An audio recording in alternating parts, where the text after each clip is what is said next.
Bom, meus irmãos, a paz do Senhor Jesus Cristo. Aqui é o pastor Luiz Fabiano Leles e nós estamos em mais uma gravação das lições bíblicas da EBD, da CPAD.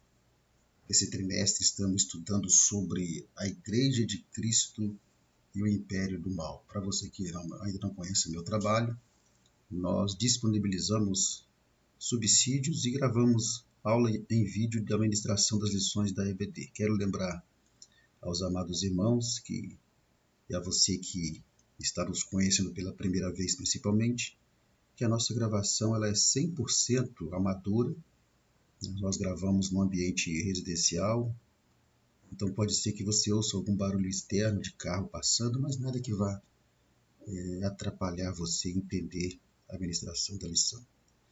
E quero te convidar a se inscrever no canal, compartilhar, curtir, fazer o seu comentário aos irmãos que nos acompanham, fazer os seus comentários, porque dessa forma o YouTube ele entende que o conteúdo é relevante e ele acaba enviando esse conteúdo para outras pessoas. E nosso objetivo aqui é contribuir com os professores da EBD para que nós tenhamos uma EBD cada vez melhor. Pois bem, semana passada nós estudamos sobre a questão do renovo do homem interior, a renovação cotidiana do homem interior. E nesse domingo nós estudaremos sobre cultivando a convicção cristã, a lição número 11. Na verdade é uma continuação, porque se, por um lado, nós temos que buscar cada dia mais, diariamente, a renovação do nosso homem interior, nós precisamos também cultivar a nossa convicção cristã. E o textuário dessa lição diz exatamente assim: porque a nossa exortação não foi com engano, nem com imundícia, nem com fraudulência. 1 Tessalonicenses capítulo 2, verso 3. E a verdade prática diz assim: o cultivo da convicção cristã é imperioso para a prática e a defesa da fé em tempo de adversidade. A nossa leitura bíblica em classe ela está em 1 Tessalonicenses capítulo 2, versículo 1 ao 12. Nós não iremos ler para ganhar tempo no vídeo, mas é aconselhável que você, professor, leia todo o capítulo 2 aí dessa lição. Pois bem, meus queridos, cultivando a convicção cristã. O que nós vamos ver em detalhes nessa lição? Bom, primeiramente nós vamos entender o conceito de convicção. Isso é necessário para nós entendermos toda a lição. O que é convicção? Qual que é o conceito de convicção? Uma vez que nós entendemos o conceito de convicção, isso aqui de um modo geral, aí nós vamos então entender o que é a convicção cristã.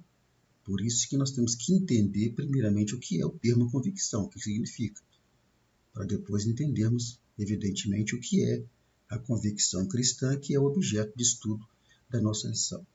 Depois que nós entendermos o que é convicção cristã, nós vamos ver pelo menos 3 aspectos da convicção cristã. Nós vamos analisar a convicção cristã espiritual, a convicção cristã no aspecto moral e a convicção social. 3 tipos de convicção cristã: convicção espiritual, convicção moral e convicção social. Ou seja, a convicção cristã ela se divide pelo menos em 3 tipos: espiritual, moral e social, e nós iremos analisar cada uma delas separadamente, usando novamente o exemplo do apóstolo Paulo, a sua vida e o seu ministério. A convicção do apóstolo Paulo, as convicções que ele tinha, tanto espiritual como moral, como também convicção social. Depois nós vamos ver implícito, dentro desta lição, a necessidade e importância da convicção cristã. Lembre-se, a convicção cristã envolvendo todos esses 3 aspectos. E vamos ver que sem convicção cristã, o cristão, evidentemente, ele não prevalece na presença de Deus. Vamos ver como é que nós podemos cultivar essa convicção cristã. Então, lembre-se, quando falar convicção cristã, estamos se referindo à convicção cristã em seus três aspectos. Mas como nós, como cristãos, podemos cultivar essa convicção?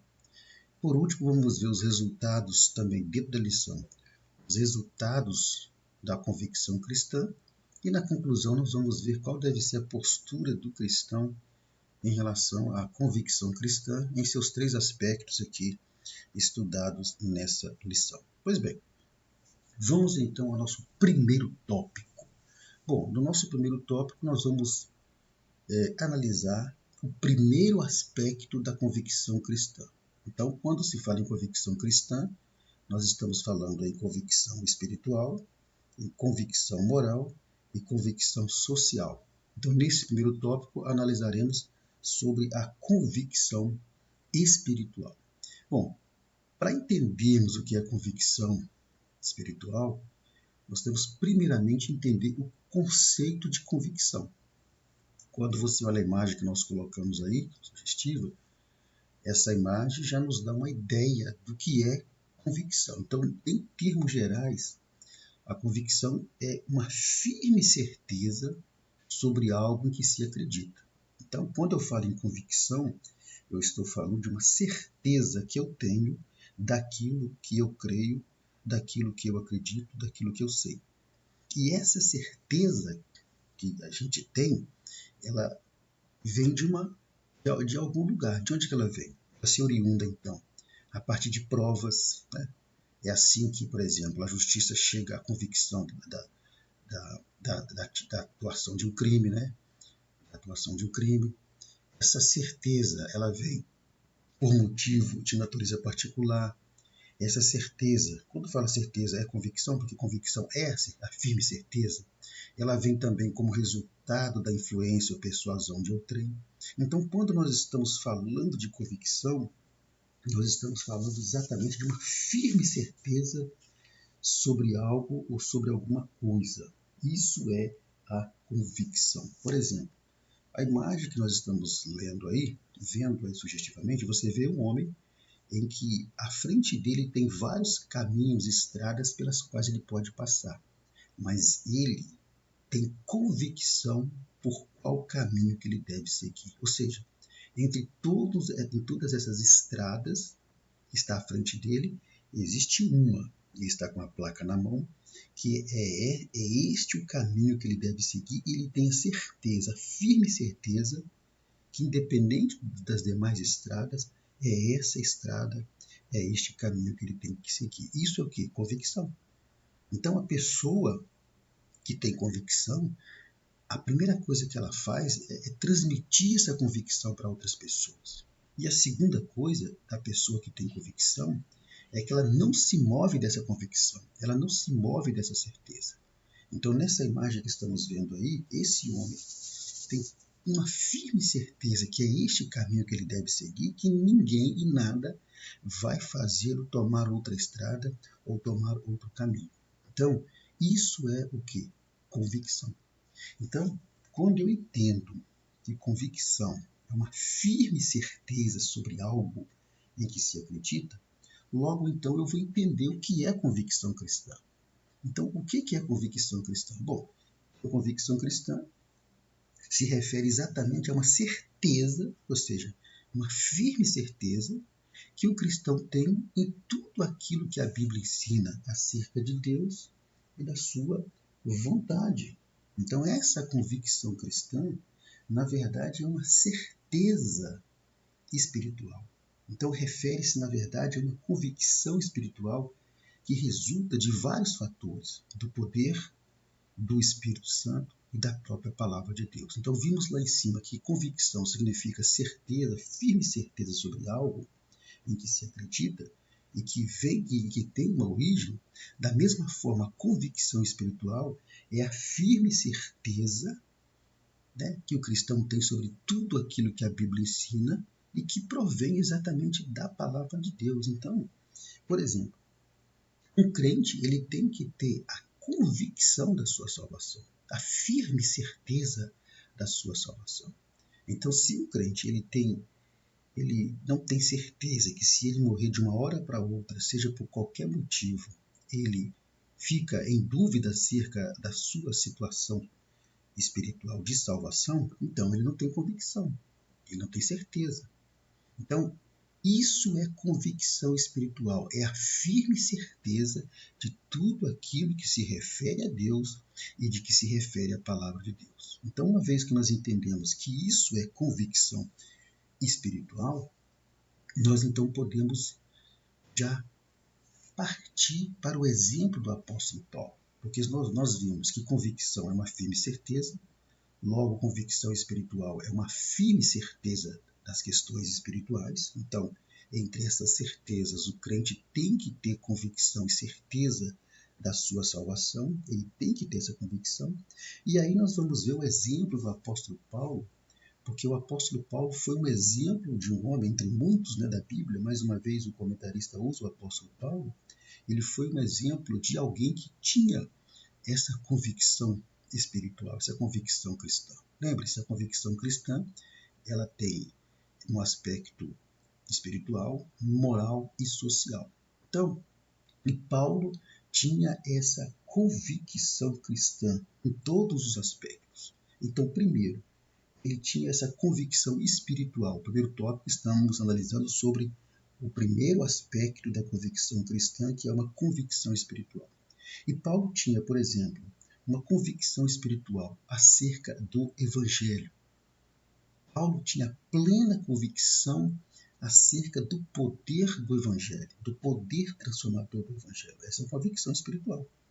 Em Romanos 1,16, o que Paulo vai dizer lá? Olha, porque não me envergonho do Evangelho, porque é o poder de Deus para a transformação daquele que crê. Então, a convicção espiritual que Paulo tinha acerca do Evangelho era uma convicção de que o Evangelho ele tem um poder transformador, um poder libertador, um poder salvador. Então, Paulo ele vai afirmar ao longo das suas cartas que o Evangelho que por ele foi pregado com ousadia, foi pregado no poder do Espírito Santo, um Evangelho que resultou na salvação de muitas pessoas, na libertação. Por quê? Exatamente porque o apóstolo Paulo, tinha essa convicção espiritual acerca do Evangelho, do que o Evangelho é o poder de Deus. Então, Paulo entendeu que nenhum método, por si só, era suficiente para alcançar os corações. Em 1 Tessalonicenses capítulo 2, versículo 13, diz exatamente assim, pelo que também damos sem cessar graças a Deus, pois havendo recebido de nós a palavra da pregação de Deus, a recebeste não como palavra de homens, está vendo? Segundo é, na verdade, como palavra de Deus, a qual também opera em vós, os que creste. Então, Paulo, ele tinha essa convicção espiritual acerca do Evangelho. O Evangelho era o poder de Deus, que não adiantava a sua sabedoria humana, não adiantava o seu conhecimento da lei. Isso sozinho não ia produzir transformação.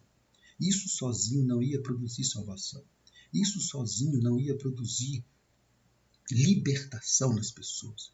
Então ele tinha convicção que o elemento que tinha poder para transformar, para salvar, para libertar as pessoas não era o seu conhecimento, não era a sua sabedoria, mas era o Evangelho, o poder de Deus. Então, essa é uma convicção espiritual que Paulo tinha acerca do Evangelho. Então, nós aprendemos aqui que na ausência de uma convicção espiritual acerca da palavra de Deus, então se nós pregamos o Evangelho, se nós pregamos o Evangelho sem a convicção espiritual do poder do Evangelho, então a nossa pregação ela vai se reduzir a mero intelectualismo, a mera inteligência, a mera boa oratória. E o resultado dessa pregação vai ser ineficaz. Por quê? Porque não vai transformar vidas, não vai provocar transformação.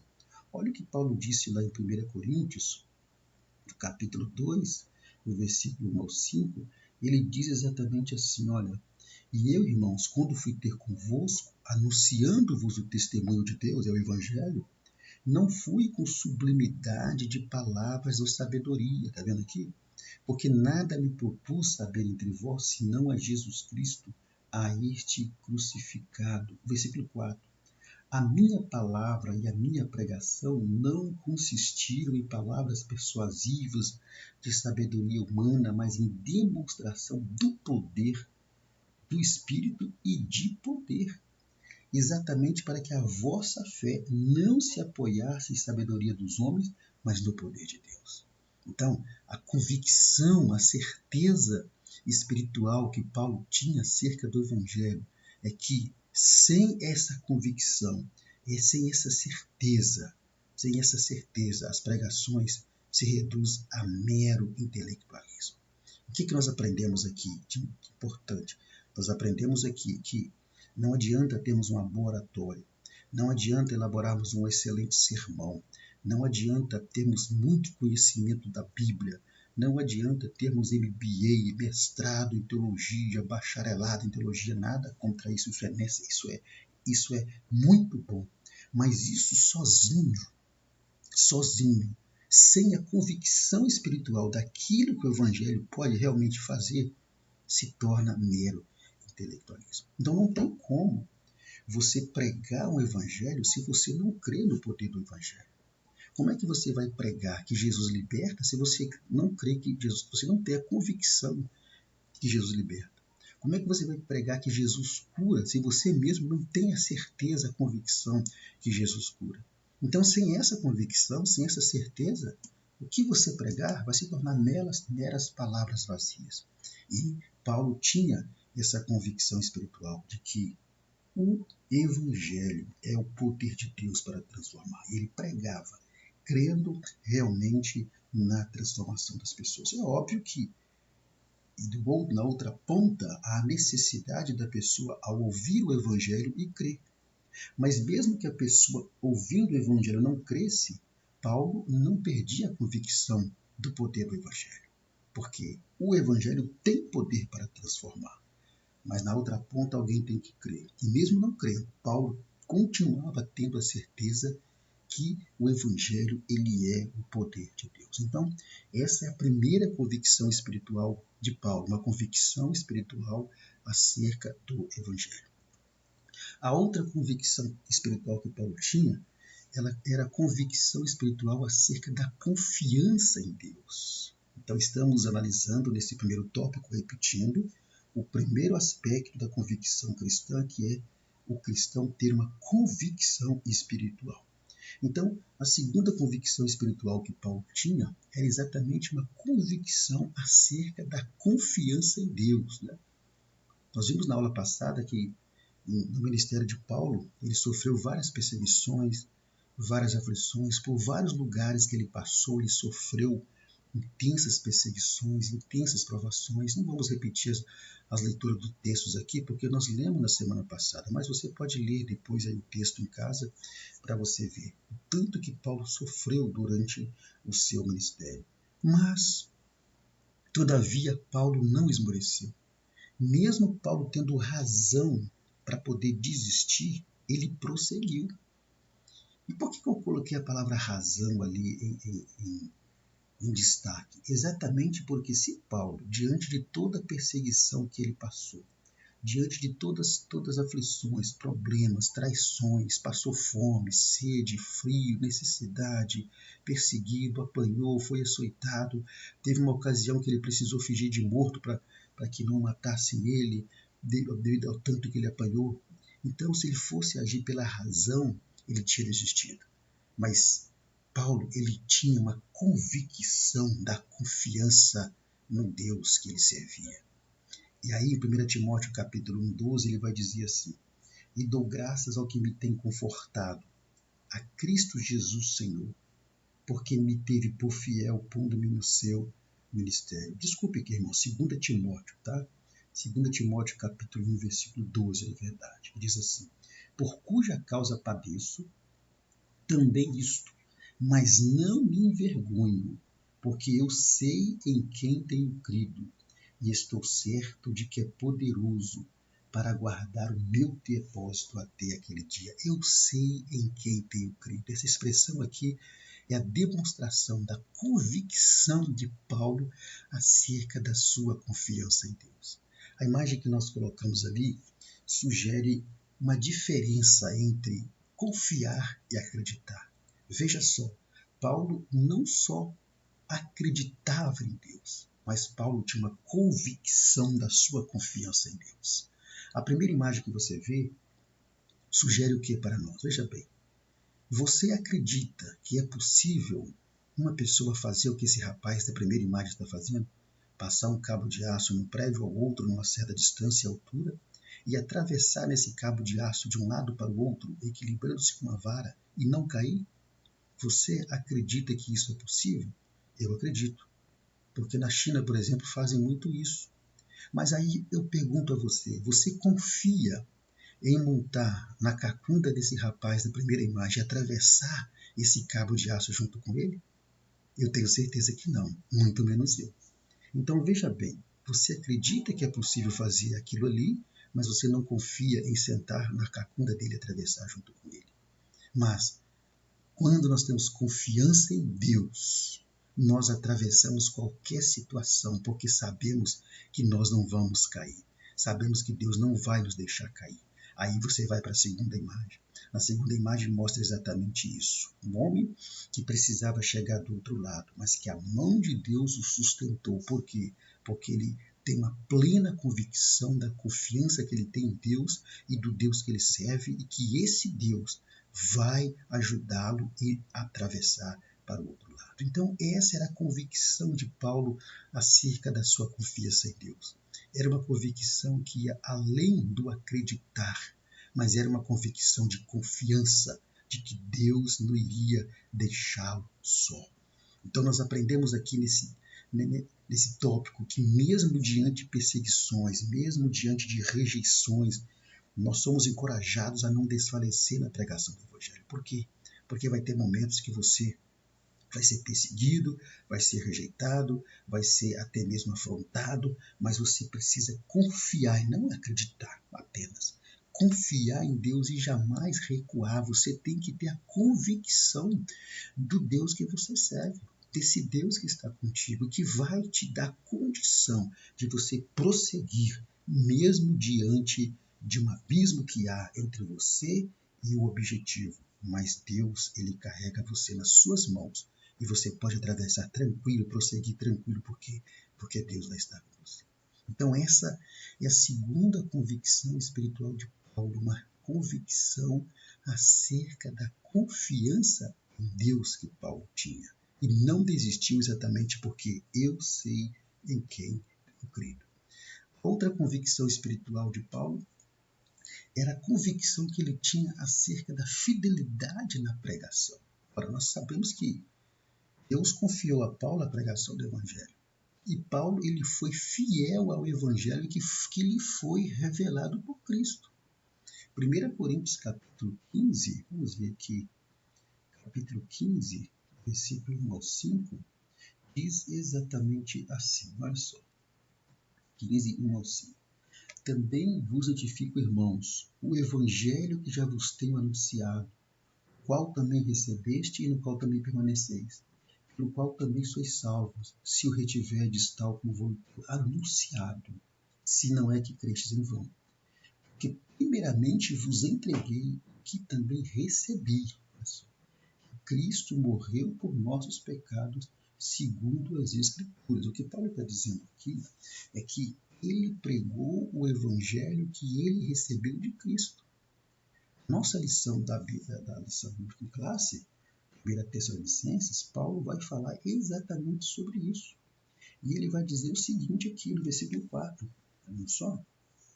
1 Tessalonicenses capítulo 2, versículo 4 e 7. Mas como fomos aprovados de Deus para que o Evangelho nos fosse confiado, assim falamos, não como para agradar aos homens, mas a Deus que prova nosso coração.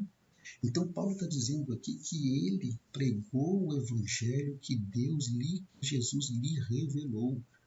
Paulo tinha convicção que o conteúdo do Evangelho que Cristo lhe revelou era um conteúdo glorioso. Então Paulo, ele não pregava o que o povo queria ouvir. Paulo pregava o que o povo precisava ouvir.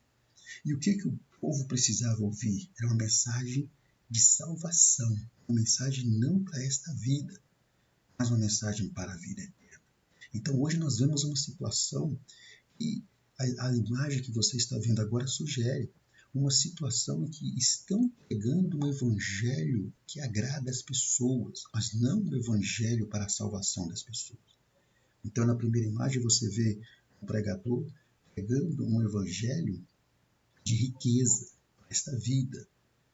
Você percebe na imagem que a sua aparência é uma aparência de santo, mas o seu reflexo na sombra mostra realmente quem esse pregador é. Por quê? Porque é um pregador que está pregando um evangelho que agrada as pessoas e não um evangelho que salva as pessoas.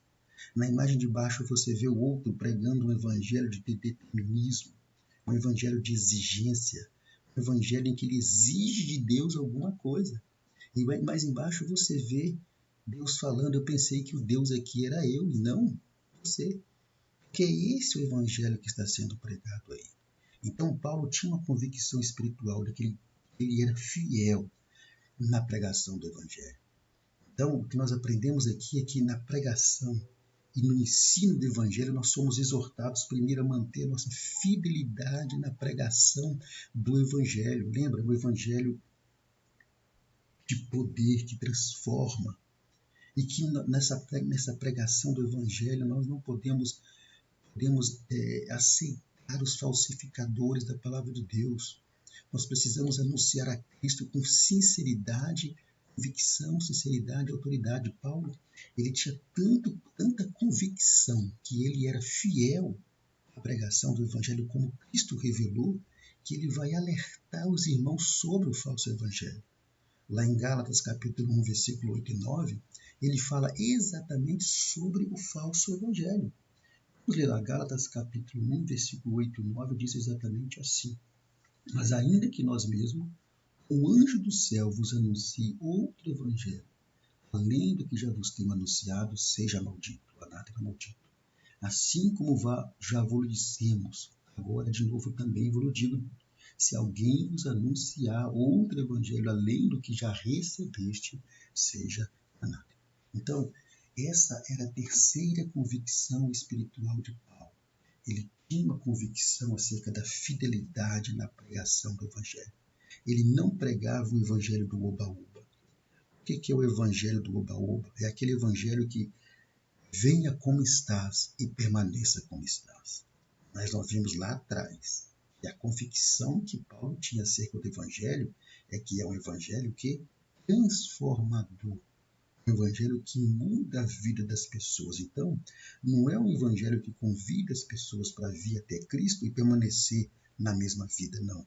É um evangelho que fala de transformação. Então, essa convicção espiritual nós temos que ter. Temos que ter essa convicção de sermos fiéis à pregação do evangelho, a pregarmos o evangelho de Cristo e não o evangelho do homem. A pregarmos o evangelho que leva o homem à vida eterna e não o evangelho que para esta vida. Porque todas as coisas dessa vida nós vamos conseguir com esforço, com trabalho e com a bênção de Deus sobre a nossa vida. Mas o evangelho de Cristo é um evangelho, primeiro, que transforma, é um evangelho que liberta, é um evangelho que muda a vida da pessoa e é um evangelho que salva. Um evangelho que muda a pessoa de uma posição de trevas para uma posição de luz. É essa convicção que nós temos que ter de pregar um evangelho que salva, transforma, liberta e muda a vida das pessoas.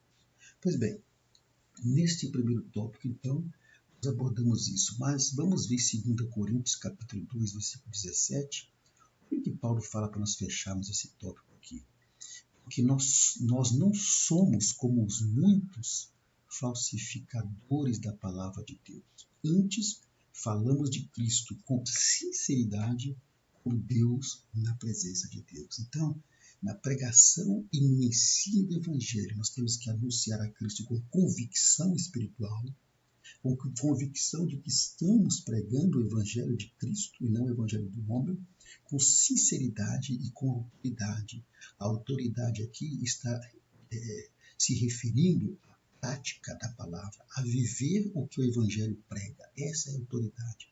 Por isso que as pessoas diziam que Jesus pregava com autoridade. Por quê? Porque Jesus vivia aquilo que ele pregava. Essa é a convicção que nós temos que ter. De que, primeiro, estamos sendo fiéis à pregação do Evangelho.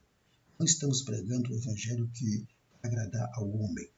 Não estamos pregando o Evangelho que o povo quer ouvir, mas o Evangelho que o povo precisa ouvir. O Evangelho que o povo precisa ouvir é o Evangelho para a salvação e não para esta vida. E que estamos pregando com convicção, sinceridade e autoridade e que não somos falsificadores da palavra de Deus. Pois bem, aqui encerramos o primeiro tópico, analisando esse primeiro aspecto da convicção cristã, que é exatamente a convicção espiritual. Agora vamos ao segundo tópico. Bom, no segundo tópico, nós vamos analisar o segundo aspecto da convicção cristã. Então, quando se fala em convicção cristã, eu estou falando primeiramente de convicção espiritual. Já analisamos. Agora vamos ao segundo aspecto, convicção moral. Convicção moral. Convicção moral, primeiro, na retidão das ações. Então, o cristão, ele precisa ter a convicção moral na sua vida. E essa convicção moral implica, em primeiro, a convicção da retidão nas ações, ou seja, a convicção de que eu estou andando por um caminho reto.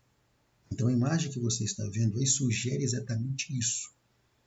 Apesar de vários caminhos que esse homem podia pegar em setas amarelas que você está vendo aí, ele está seguindo no caminho em linha reta. Por quê? Porque retidão é isso. Retidão é seguir numa linha reta, é andar no caminho reto. Então, dentro da convicção moral, o cristão precisa ter a convicção da retidão das suas ações. Então, o que é isso? Bom, a retidão ela é uma virtude daquele crente que é regenerado. Ou seja, andar no caminho reto é uma virtude daquele crente que nasceu de novo. Aquele crente que tem a certeza que agora em Cristo a sua conduta precisa ser mudada. Em 2 Coríntios capítulo 5, 17, o que Paulo está dizendo? Porque aquele que está em Cristo, nova criatura é. As coisas velhas já se passaram. Essas coisas velhas falam também de atitudes, comportamentos e ações. Eis que tudo se fez novo. Então, o cristão, ele, dentro da convicção cristã, ele precisa ter essa convicção moral de que ele agora tem uma nova vida e que ele não pode viver conforme o velho homem mais. Em Efésios 4, versículos 25 ao 32, Paulo disse exatamente assim, olha, pelo que deixai a mentira, ou seja, você agora está em Cristo.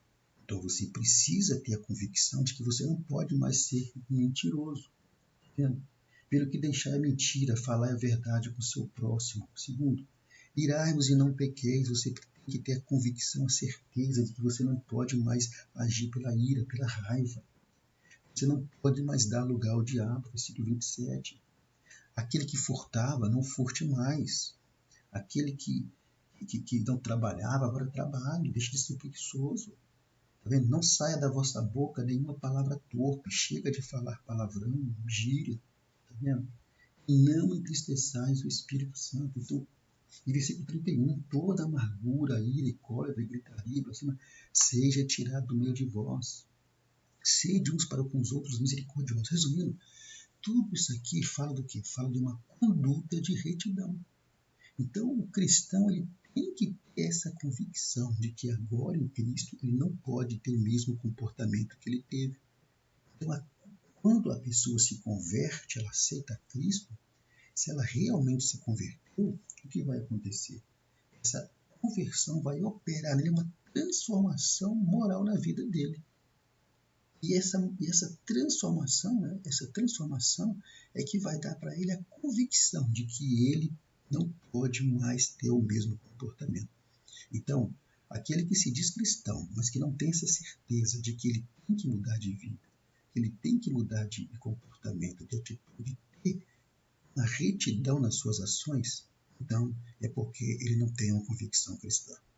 Então nós observamos que nesse aspecto de uma convicção de retidão nas ações, nós vamos ver que Paulo ele vai reivindicar para ele a conduta de retidão nas suas próprias ações. Paulo vai demonstrar que ele tinha certeza da transformação moral da vida dele. Então, em 1 Tessalonicenses capítulo 2, versículo 5, Paulo vai dizer exatamente assim, olha só. Porque, como bem sabeis, nunca usamos de palavras lisonjeiras, nem houve um pretexto de avareza Deus é testemunho. Paulo está falando aqui da sua retidão moral perante a igreja de Tessalônica. Por quê? Porque quando se fala em moral, a primeira coisa que nos vem à cabeça, ao pensamento, à mente, é a questão da imoralidade sexual, da parte sexual. Não. Moral é honestidade, moral é a pessoa andar correto, moral é a pessoa ser uma pessoa bondosa, moral fala de honestidade, fidelidade, moral fala de comportamentos, que não prejudica as pessoas, de não enganar as pessoas em nenhum tipo de negócio. Tudo isso é moral também, não é só parte da sexualidade apenas. Então, Paulo, dentro desse aspecto aí de retidão nas ações, Paulo reivindica para ele que ele tinha uma retidão nas suas ações. Então, a certeza da conversão que Paulo tinha levou ele a ser um crente e um obreiro cuja conduta de retidão era notória a todos. Ou seja, essa retidão nas ações, todo mundo via que Paulo tinha.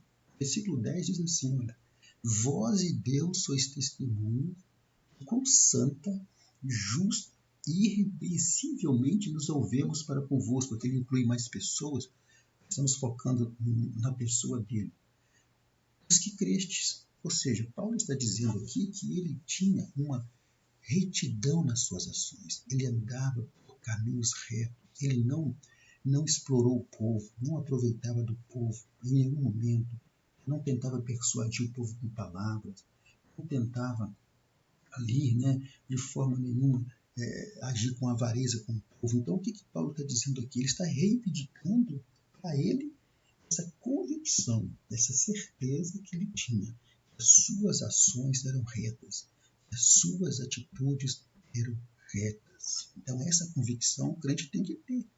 Ele tem que ter essa convicção moral de que ele tem que andar em retidão perante Deus, perante os homens. Pois bem, outra convicção moral é a convicção de uma reputação ilibada. Olha, se por um lado Paulo tinha uma convicção moral de uma retidão nas suas ações, por outro lado também Paulo tinha uma convicção de que ele tinha uma reputação ilibada. A imagem que você vê aí sugere para nós aquele episódio de Eliseu, quando Eliseu passava em frente à casa da sunamita.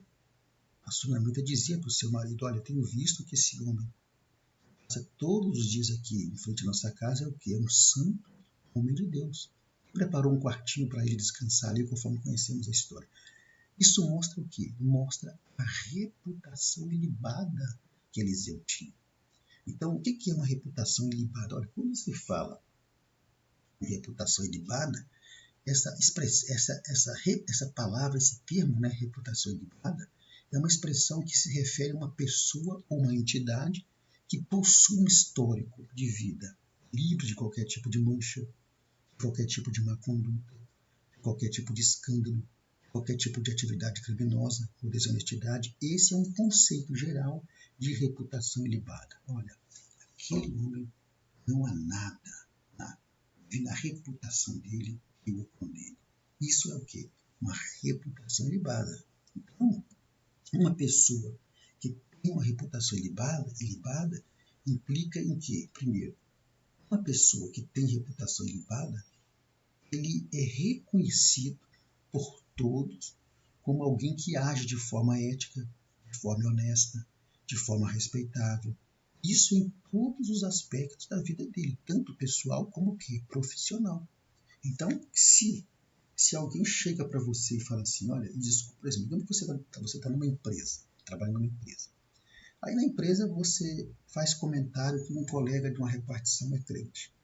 Aí alguém diz assim, aquele fulano de tal é crente? Se ele for crente, até o diabo é. Por que a pessoa está dizendo isso? Porque esse suposto crente não está tendo uma reputação. A reputação dele na empresa, o comportamento dele na empresa, histórico dele na empresa é um comportamento de má conduta, escândalo, é um comportamento de desonestidade. Enfim, criou-se uma reputação manchada desse crente ali. Então é muito triste quando você ouve isso. É muito triste quando um comerciante não vende para um crente porque esse crente é ruim pagador, porque esse crente enrola nos pagamentos. É muito triste quando um comerciante não vende para um pastor porque esse pastor passa cheque sem fundo, porque teve problema com esse pastor em pagamentos que o pastor não pagava de jeito nenhum. Então, isso cria uma reputação de mancha na vida da pessoa. Então, o crente tem que ter convicção que ele precisa ter uma reputação limpada. As pessoas têm que olhar para a nossa vida e ver aquilo que a mulher sunamita viu na vida de Eliseu, aquilo que a igreja via na vida de Paulo, alguém com uma reputação ilibada. E Paulo ele vai fazer a avaliação da sua própria reputação. Então, em 1 Tessalonicenses capítulo 2, versículo 6, por exemplo, ele vai dizer, e não buscamos glória dos homens, nem de vós, nem de outros, ainda que podíamos. Nós podíamos fazer isso, mas não buscamos, porque Paulo tinha uma reputação ilibada. Em Efésios capítulo 3, o verso 21, vamos ver o que diz lá. Efésios 3 e o verso 21 diz exatamente assim. Aqui fala da glória para o Senhor, né? Mas o que nós estamos querendo dizer aqui é que Paulo, então, ele avalia sua própria reputação como alguém que tinha uma reputação ilibada. Ou seja, Paulo, ele tinha convicção da sua reputação perante a igreja, perante Deus e perante a sociedade. Então, ele tinha uma convicção da sua reputação, e a conclusão dessas afirmações dele é clara. As afirmações de Paulo em Tessalonicenses são muito claras. Aqueles que aspiram fama e prestígio, sendo estas as motivações para realizar a obra de Deus, caem em tentação e mancham o evangelho. Por isso que Paulo vai dizer, em Tessalonicenses capítulo 2, ele fala sobre isso, e quando ele chegou para pregar o evangelho aos irmãos, ele não chegou se gloriando, não chegou ali buscando fama, não chegou ali para agradar ninguém, não chegou ali com palavras lisonjeiras, não chegou ali buscando exatamente prestígio, não. Se essa for a motivação de alguém para realizar a obra de Deus, se essa for a motivação de alguém para pregar o evangelho, mais cedo ou mais tarde essa pessoa vai cair e vai manchar o evangelho, vai manchar e deixar uma reputação negativa, uma reputação de alguém que fez isso, aquilo outro, mesmo sendo crente. Então, o cristão precisa ter uma convicção, uma certeza de que ele tem que ter uma vida ilibada. Essa é a convicção moral. Prosseguindo, uma outra convicção, dentro da convicção moral, é a convicção de uma vida irrepreensível. Então, recapitulando, nós estamos analisando o segundo tópico, no segundo ponto, quer dizer, no segundo ponto no segundo tópico, estamos analisando o aspecto moral da convicção cristã, que é exatamente o quê? Uma convicção moral. Então, dentro da convicção moral, nós aprendemos que o crente tem que ter uma convicção que as suas ações têm que ser retas, o crente tem que ter uma convicção que ele tem que deixar e ter uma reputação ilibada, e agora vamos ver que o crente tem que ter uma convicção de uma vida irrepreensível. O que é ter uma vida irrepreensível? Uma vida irrepreensível refere-se exatamente a pessoa ter um estilo de vida ou uma conduta que é considerada sem falhas morais, sem falhas éticas, sem falhas comportamentais. A imagem que você está vendo aí sugere para nós o quê? Alguém que está procurando uma falha, um defeito ou qualquer tipo de coisa errada nos documentos de identificação. Isso é o quê? Isso é uma busca por falhas. Então, se houver qualquer falsificação nesses documentos, essa pessoa vai encontrar. Mas, quem tem uma vida irrepreensível, significa o quê? Significa que não há o que ser repreendido na vida dessa pessoa. Ou seja, ao final dessa verificação que essas pessoas estão fazendo nessa documentação, eles não vão achar nenhuma falha. não vão achar nenhuma falsificação, então não há nada que repreender. Mas se porventura acharem ali uma falsificação, acharem uma falha, qualquer indício de alguma coisa errada, o dono desses documentos será o quê? Repreendido. Então, ter uma vida irrepreensível é viver de tal maneira em que nada seja achado no seu comportamento, nas suas atitudes, nas suas ações, que você seja digno de ser repreendido por alguém. E aí vamos ver que, mais uma vez, Paulo ele vai invocar Deus e a igreja como testemunha da sua postura irrepreensível. Nós vemos esse versículo aqui, versículo 10, vamos repetir ele. Vós e Deus sois testemunhas de quão santa, justa e irrepreensivelmente nos ouvemos. E cita mais alguém, mas estamos focando nele. Então, Paulo invoca para si mais uma vez que ele tinha convicção de que ele vivia uma vida irrepreensível. Então, o que nós entendemos aqui é que os inimigos de Paulo, eles podiam até odiar Paulo. Os inimigos de Paulo podiam até tentar acusá-lo levianamente, Os inimigos de Paulo podiam tentar mesmo prejudicá-lo, não gostar dele, mas jamais iriam encontrar na vida dele alguma coisa para envergonhar. E esta convicção Paulo tinha acerca de sua vida, que nada iriam encontrar na vida dele que iria envergonhar ele. Isso é ter uma vida irrepreensível. Então, a mesma certeza que esses homens têm ali, de que vão encontrar alguma coisa, aí você tem a certeza que você não vai ser encontrado. Por quê? Porque você vive uma vida irrepreensível, porque não se deixe enganar. Assim como esses homens da imagem sugestiva estão procurando uma falha, procurando um erro, procurando algo que possa repreender essa pessoa e envergonhar, o mundo aí fora, seus parentes, seus amigos, seus colegas, seus vizinhos, as pessoas que te rodeiam procuram uma falha em você para te envergonhar. Mas se você tem a convicção que você tem que ter uma vida irrepreensível, nada vai ser encontrado. Isso me faz lembrar também de Daniel, que procuraram erros, falhas na vida dele, não encontraram. Por quê? Porque ele vivia uma vida irrepreensível, ele tinha convicção da vida dele. Então, e olha que interessante, Paulo tinha tanta convicção que ele vivia uma vida de retidão nas suas ações, que ele vivia uma vida de reputação ilibada, e que ele vivia uma vida irrepreensível, ele tinha tanta convicção disso, que ele vai fazer um convite para os irmãos. E em todas essas citações que você está vendo aí, Paulo faz um convite. Qual convite que ele faz? Sede meus imitadores, como eu sou de Cristo. Olha só. Ele convida os irmãos a imitar ele, porque ele imitava a Cristo. Isso nos ensina o quê? Que ele tinha uma vida tão irrepreensível, uma conduta tão ilibada, uma retidão nas suas ações tão grande, que ele convida os irmãos a imitarem a ele, imitarem o comportamento dele, porque ele tinha uma vida irrepreensível, uma conduta ilibada e uma retidão nas suas ações. Então, essa é a convicção moral que o cristão precisa ter dentro da convicção cristã. Pois bem, nós analisamos então que dentro da convicção cristã, o crente precisa ter uma convicção espiritual, então isso envolve tudo aquilo que é relacionado ao espiritual, entre essas convicções, a convicção da salvação. Dentro da convicção cristã, o crente precisa ter uma convicção moral, e isso implica numa retidão nas ações, numa reputação elevada, numa vida irrepreensível. O crente tem que ter certeza de que ele tem que viver uma vida dessa forma. E aí vamos para o outro aspecto da convicção cristã, que é a convicção social. A convicção social.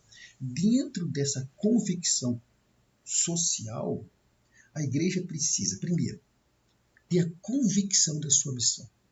Qual que é a missão primordial da igreja, principal da igreja? Pregar o evangelho, sem dúvida alguma, pregar o evangelho.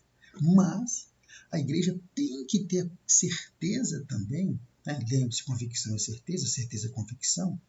Então, a igreja tem que ter a certeza também que ela não foi, o papel dela não é só pregar o evangelho, mas que o papel dela também tem que estar relacionado à promoção do bem social das pessoas. Olha o que o apóstolo Tiago vai dizer no capítulo 2. Tiago vai falar sobre isso, versículo 15 ao 17. Olha só. E se o irmão ou a irmã estiverem nus, estiverem em falta de mantimento cotidiano, e algum de vós lhe disser, ide em paz, aquentai-vos e fartai-vos, e lhes não derdes as coisas necessárias para o corpo, que proveito virá daí? Assim também a fé, se não tiver as obras, é morta em si mesma. O que Tiago está falando aqui? Tiago está se referindo exatamente à convicção e certeza que a igreja tem que ter de que sua missão não é só pregar o evangelho, mas que a igreja também tem uma missão social. Então ela tem que promover o bem-estar das pessoas. E esse bem-estar alcança o homem em todas as suas necessidades, tanto físicas como necessidades espirituais. É o que Tiago está falando aqui. Não adianta você receber um irmão que tem necessidade, que está passando fome, você ora por ele e despede ele sem ajudá-lo. Então, que convicção é essa de missão que o crente tem? Então, o crente tem que ter essa convicção de que a missão dele como igreja não é apenas pregar o evangelho, mas é também ajudar as pessoas, né? Ajudar as pessoas, conforme a imagem está mostrando aí. E aí vamos mais uma vez ao exemplo do apóstolo Paulo. Paulo ele teve essa preocupação em seu ministério, de ajudar as pessoas. Paulo tinha convicção de que a missão dele não era só pregar o evangelho, essa era a principal, mas associado à pregação do evangelho, Paulo sabia que ele tinha também um dever social, que a igreja também tem esse dever social. Tanto que lá em 1 Coríntios capítulo 15, nós vamos ver Paulo, 1 Coríntios capítulo 16, nós vamos ver Paulo aqui empreendendo uma coleta para os crentes de Jerusalém. Paulo ele empreendeu que os irmãos de Coríntios contribuíssem para poder ajudar os irmãos necessitados lá de Jerusalém. Então, o que Paulo nos ensina é que até mesmo como resultado do poder do evangelho transformador, aquela pessoa que tinha um coração ruim, que não ajudava ninguém, pelo poder do evangelho essa pessoa também vai ajudar. Por quê? Porque a missão da igreja, Paulo tinha essa convicção, que não era apenas uma missão de pregação do evangelho, mas a igreja também tem uma missão social. Então a igreja tem que ter essa convicção social de que ela foi chamada para pregar o evangelho e associado ao evangelho como resultado da transformação, da regeneração, a igreja também tem o seu papel social. E a igreja de Corinto vivia isso. Lá em Atos capítulo 32, né? Capítulo 4, desculpa. Atos capítulo 4, versículo 32, 35, vemos essa responsabilidade social na igreja ali. E era um o coração e a alma da multidão dos que criam. Ninguém dizia que coisa alguma do que possuía era sua própria, mas todas as coisas lhes eram comuns. E os apóstolos davam com grande poder testemunho da ressurreição do Senhor Jesus. E em todos eles havia abundante graça. 34. Não havia, pois, entre eles necessitado algum, porque todos os que possuíam herdades ou casas, vendendo-as, traziam o preço do que fora vendido e depositavam aos pés dos apóstolos. Era um costume da época e não obrigatório. Isso aqui era o resultado do poder transformador do evangelho na vida das pessoas que sentiam essa necessidade de ajudar os irmãos. Então não era uma obrigação, era um ato voluntário. E repartia-se cada um segundo a necessidade que cada um tinha. O que é isso aqui? A igreja primitiva tinha convicção, a certeza da missão social que eles tinham de promover o bem-estar e ajudar os necessitados. Então, dentro da convicção cristã, nós temos a convicção social, que inclui a convicção da missão da igreja. Segundo, e a convicção de uma dedicação altruísta. Ora, o que é uma pessoa altruísta? A pessoa altruísta é aquela que ela se doa para o próximo. E ela se doa para o próximo exatamente sem esperar nada em troca. Ela ajuda naturalmente quem estiver à sua volta. Ela não precisa ser motivada para isso, ela vai ajudar. A imagem que você vê de alguém entregando o coração para o outro é exatamente uma sugestão de conceito de altruísmo, que é você realmente se doar para outra pessoa. Então, para a pessoa agir com altruísmo, ela não precisa de incentivo, ela não age por incentivo, ela não age por recompensa, ela não se queixa da ajuda prestada. Então, dentro da convicção social que o cristão precisa ter, ele precisa ter essa convicção de uma dedicação altruísta, que ele ajuda o seu próximo, ele exerce o papel, a convicção social, sem esperar nada em troca, sem buscar interesses, sem buscar recompensas. E mais uma vez, nós vamos ver o exemplo de Paulo. Paulo, ele tinha essa convicção.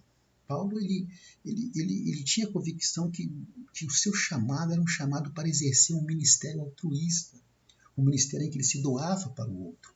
Olha o que ele vai dizer em Atos, capítulo 20, no versículo 24.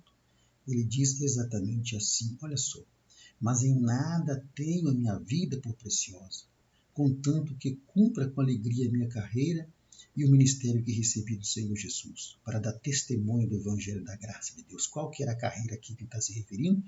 Não era a carreira de mestre da lei, mas a carreira de pregador do Evangelho, ganhador de almas, de alguém que, ainda que fosse necessário dar sua vida em prol do Evangelho, ele daria. Porque isso ele entendeu, ele tinha a convicção de que seu chamado era um chamado para o ministério altruísta. Isso quer dizer o quê? Que Paulo, dentro dessa convicção, dessa certeza que ele tinha do seu chamado altruísta, ele não media esforço para pregar o evangelho. Por quê? Porque ele visava a salvação das pessoas. E isso ele provou, diante de tudo que ele passou, como vimos aqui.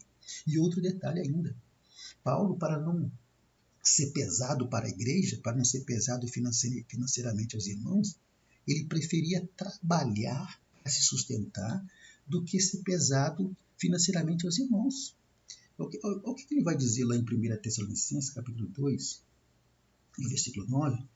Ele diz exatamente assim: porque bem vos lembrais, irmão, do nosso trabalho e fadiga, pois trabalhando noite e dia para não sermos pesados a nenhum de vós, vos pregamos o Evangelho de Deus.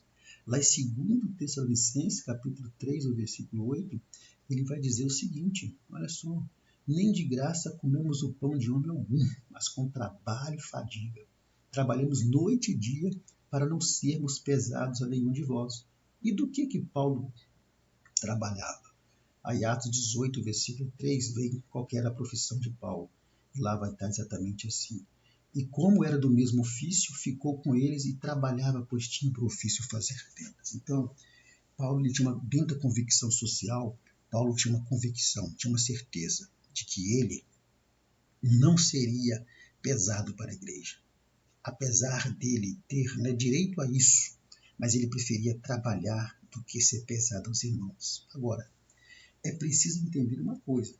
Quando Paulo está falando sobre essa questão de não ser sustentado financeiramente pelos irmãos, ele não está condenando essa provisão financeira para os obreiros. Não é isso que Paulo está dizendo. Lá em 1 Timóteo, capítulo 5, 18, Paulo vai dizer o seguinte, olha só, sobre isso. Porque diz as Escrituras: não ligarás a boca ao boi que debulha, e digno é o obreiro do seu salário. Em 1 Coríntios, capítulo 9, versículo 14, vamos ver o que Paulo fala lá sobre isso.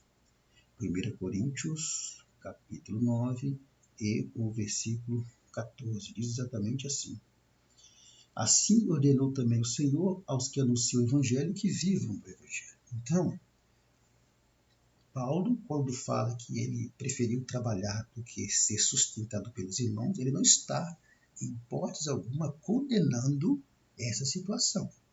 O que vemos aqui é que Paulo escolheu esse ato altruísta dele. Por quê? Porque Paulo tinha convicção da extrema pobreza das igrejas daquela época. Poucas igrejas eram ricas, tinham condições. Então Paulo sabia que a maioria das igrejas eram igrejas pobres. Então ele não queria ser pesado aos irmãos, ele não queria sobrecarregar os irmãos. E ele também não queria criar obstáculo ao evangelho. Então ele preferiu trabalhar, se sustentar com o seu próprio trabalho, exatamente para não ser pesado aos irmãos, para não criar um obstáculo ao evangelho, porque a igreja poderia não conseguir ajudá-lo e ele teria, como é que ele ia fazer? Então ele preferia trabalhar. E também para alcançar o maior número possível de campos. Então Paulo não está condenando aqui nenhum tipo de obreiro que é assalariado, aquele que realmente vive para o ministério. Não é isso. Ele é uma escolha que ele fez, um ato altruísta que ele fez, e dentro dessa questão da dedicação altruísta, é o obreiro entender que ser obreiro, ser pregador do evangelho, ser ganhador de almas é se doar. é você ter empatia, é você sentir o que as pessoas sentem, é você, às vezes, perder noite de sono, é você, às vezes, perder um período de lazer em função da pregação do Evangelho. E é isso exatamente, Paulo tinha essa certeza, essa convicção, que ele precisava fazer isso. Pois bem, irmãos, assim chegamos ao final dessa lição. Então, nós analisamos que dentro da convicção cristã, nós temos a convicção espiritual, temos a convicção moral e a convicção social. E nós temos que cultivar essas três convicções na nossa vida. Então, qual deve ser a postura do cristão em relação à convicção cristã, que inclui todos os três tipos de convicção? Primeiro, manter-se firme na convicção cristã em defesa dos interesses do reino de Deus. Nós estamos no reino de Deus, trabalhando em favor do reino de Deus. Não estamos trabalhando para homens. Se você não tiver essa convicção cristã de que aquilo que você faz na obra de Deus é para Deus, você vai se decepcionar, você vai se frustrar. Então tenha a convicção cristã que você está fazendo para Deus. Segunda postura, é imperioso que nós busquemos ter uma convicção espiritual resultante do poder do Espírito Santo e da palavra de Deus. Temos que ter a convicção espiritual da nossa salvação, a convicção espiritual da nossa libertação, a convicção espiritual de que nós não ficaremos neste mundo para sempre. É imperioso que nós tenhamos essa convicção. Terceiro, é imperioso que busquemos ter uma convicção moral como reflexo da regeneração do nosso temor a Deus. Então, se você não tem a convicção de que você tem que ter uma vida transformada, mudada, e que seu comportamento não pode ser o comportamento do velho homem, da velha criatura, então alguma coisa está errada. Temos que ter essa convicção. Quarto, é imperioso também que nós busquemos ter uma convicção social. E essa convicção social vai ser demonstrada pela abnegação em servir. Lembre-se, você não foi chamado para ser servido, você foi chamado para servir. Isso é convicção social. E a igreja tem que ter a convicção que a missão dela não é só pregar o evangelho, mas é também ter um papel social. E por último, como é que nós cultivamos a convicção cristã no aspecto espiritual, moral e social? Exatamente, nós cultivamos nossa convicção cristã completa, que inclui esses três aspectos, a partir do momento em que nós temos uma vida de dedicação e de devoção a Deus e de devoção à sua palavra. Quanto mais nós dedicamos a Deus, quanto mais nós temos uma vida de devoção a Deus, quanto mais nós temos uma vida de dedicação e prática da palavra de Deus, mais a convicção cristã, né, em todos os seus aspectos, espiritual, moral e social, vai sendo alimentada, cultivada, quer dizer, regada, alimentada dentro de nós. E aí, nós não teremos preocupações acerca do futuro que leva ao desespero, mas teremos a certeza de que nós para sempre estaremos com Cristo. Muitos não estão firmando espiritualmente porque não estão tendo convicção cristã. Então é preciso que essa convicção cristã completa seja cultivada dia a dia em nossa vida, porque aí diante da tentação, diante da provação, diante da aflição, diante das ofertas de Satanás, diante dos prazeres deste mundo, diante de situações em que você vai ganhar vantagem em detrimento de outras pessoas, enfim, diante de qualquer situação, você vai permanecer firme na fidelidade a Deus, você vai permanecer numa vida de retidão nas suas ações, de uma reputação ilibada, de uma vida irrepreensível. Por quê? Porque você tem convicção cristã completa na sua vida. Pois bem, assim chegamos ao final de mais uma lição. A próxima imagem que você vê aí é o nosso contato. Se você quiser receber gratuitamente esse material em PDF slides, e inclusive esses slides que eu uso aqui na administração, entre em contato comigo pelo WhatsApp, que eu vou ter o maior prazer de enviar para você gratuitamente esse material. Lembrando aos irmãos e a você que é novo por aqui, que nós não ministramos apenas lições de EBD, nós atuamos em todas essas áreas que você está vendo aí. E se esse projeto ele é importante para você, é útil para você, se você puder ajudar a manter esse projeto, faça aí a sua contribuição voluntária. Se inscreva no canal do YouTube aí, compartilhe, curte, faça seu comentário E na descrição desse vídeo eu vou deixar o link convite para você entrar no grupo do WhatsApp, grupo no qual semanalmente eu posto esse material que eu uso aqui na ministração.